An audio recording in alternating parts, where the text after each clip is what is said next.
What's going on, Guardians? It's Tizzle here, and in this video, I'm bringing you a build that is about to get a lot stronger in Act 2 with the sandbox changes that are coming. I've been using this build for a while now, so I'm really excited to show it off and share it with you today. It centers around the exotic helmet Crown of Tempests. This is a D2 vanilla exotic, and it has fallen to the wayside over the years with the evolution of the Destiny sandbox.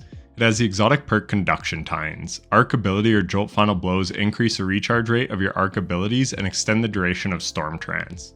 So back in the day, this was actually a pretty powerful exotic because it extends the duration of Stormtrance by quite a bit. And this was really good because Stormtrance was a really good ad clear super, and that was valuable because back in D2 vanilla, you had very long ability cooldowns and your weapons were not nearly as powerful as they are today. However, ad clear supers have pretty much been obsolete in the last few years, really since the 3.0 subclasses were introduced because our abilities became so much stronger and we can use them so much more often.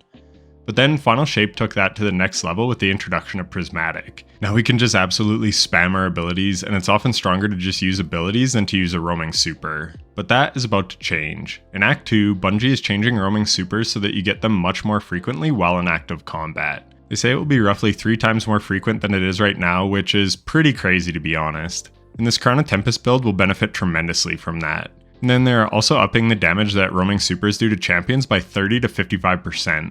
Honestly, I'm hoping that Stormtrance is closer to 55% because it feels weak as shit versus champions. But regardless, these are excellent changes.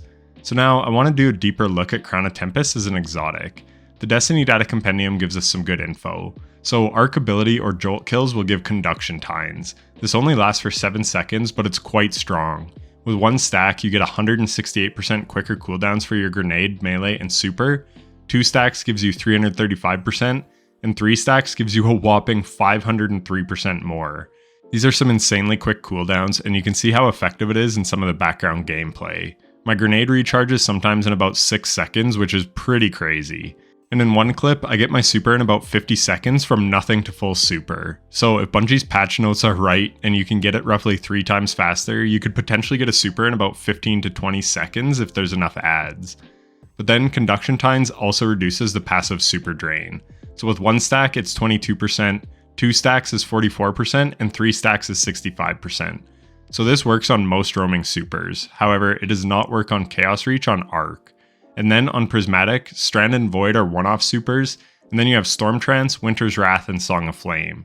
So Winter's Wrath technically works, but you can't keep it up very long because you're in super, so you can't really get arc kills consistently to keep it going. But Song of Flame also drains slower, and you can use your weapons during this super. So you can use a Volt Shot weapon to keep Conduction Tines up and make your Song of Flame last longer. This is a pretty niche situation, but cool nonetheless.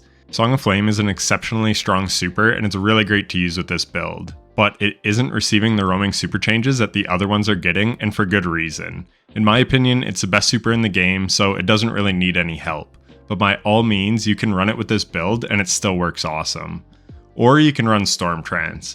Arc Surge has been featured quite a bit this episode, and with the roaming super changes, it is going to be well worth running. And the super can keep Conduction Tines refreshing, so you can have a really long Stormtrance, which is really good for ad clear, but even decent for sustained damage on a Nightfall boss or something.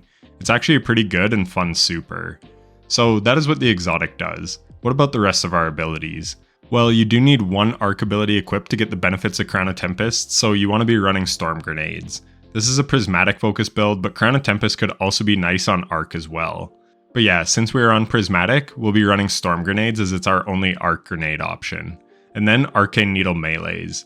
Having 3 melee abilities is just super strong, and they have great range, which is awesome in endgame content.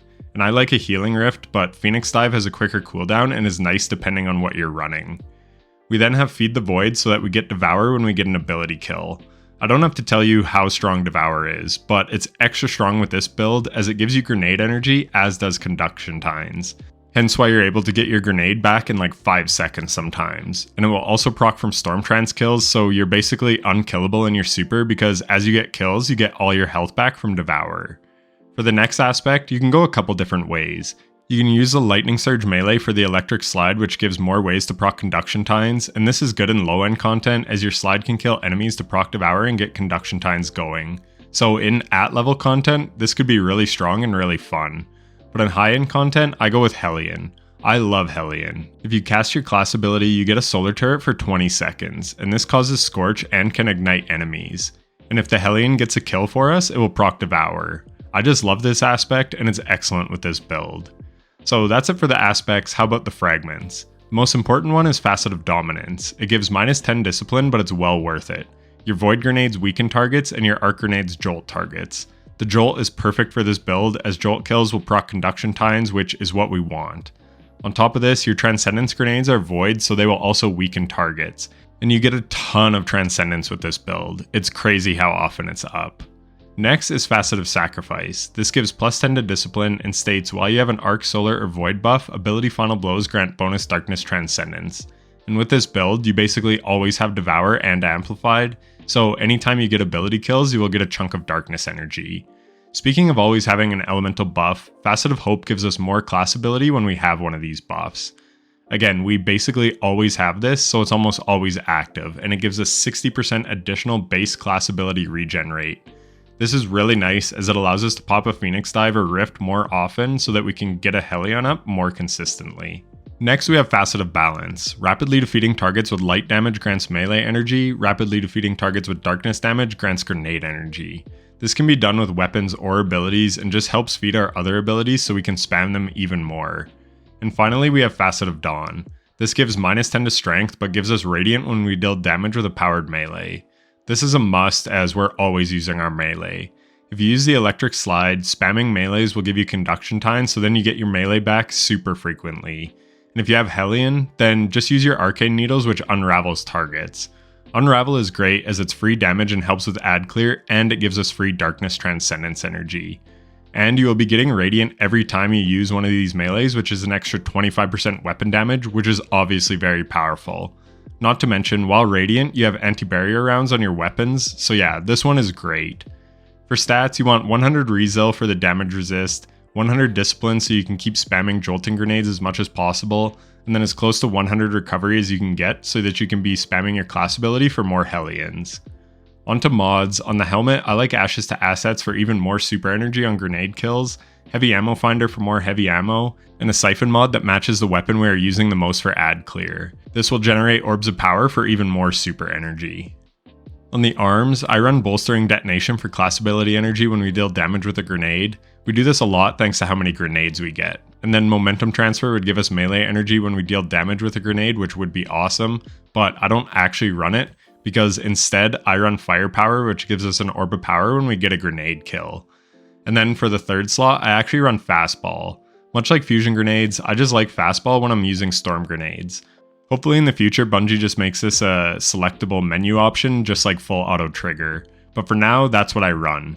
But if I had room, I would run Momentum Transfer.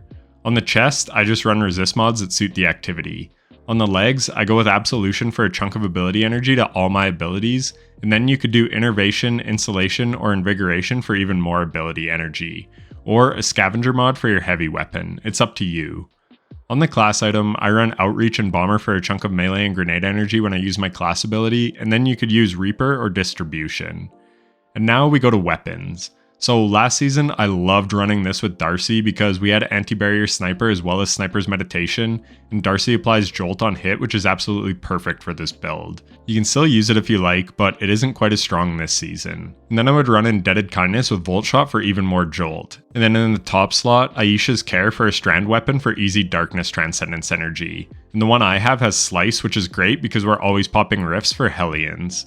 And this season we have Unstoppable Pulse Rifle, so you could still run this setup if you had Unstops and Overloads because Jolt is goated versus Overloads. But now there is a new weapon that was introduced in Revenant that is even better for this build, and that is Vantage Point with Jolting Feedback. Jolting Feedback is even better than Volt Shot as it allows you to apply Jolt without a kill. This is amazing and absolutely perfect for this build as you can spread Jolt like crazy. The new dungeon auto rifle Pyroelectric Propellant can also give jolting feedback, and it can also roll with attrition orbs and strategist, so that would actually be even better with this build.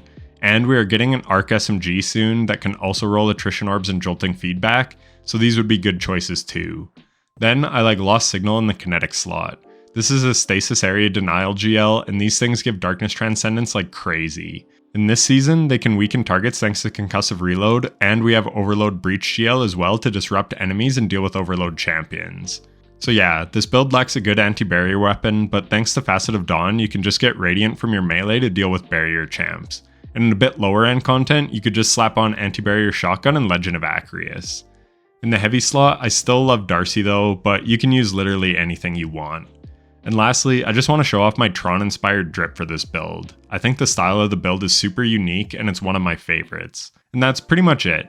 This build is super underrated in my opinion, and it's one of the strongest and most fun builds I've played with. I soloed 2 GMs with it last season in around 20 minutes, which is really good, even if they were easier nightfalls. But trust me, this build goes hard. And now with the roaming super changes that are coming and the addition of jolting feedback to the game, it's about to get that much stronger. This build is so much fun, and I hope you like it as much as I do. But that's going to do it from me. If you enjoyed this video, then a like would be greatly appreciated. And if you want to see more awesome builds, be sure to subscribe for more. I have so many good builds cooked up, and I can't wait to share them with you. If you're still here, thanks so much for watching to the end. It means a lot. I'll catch you in the next one. Take care.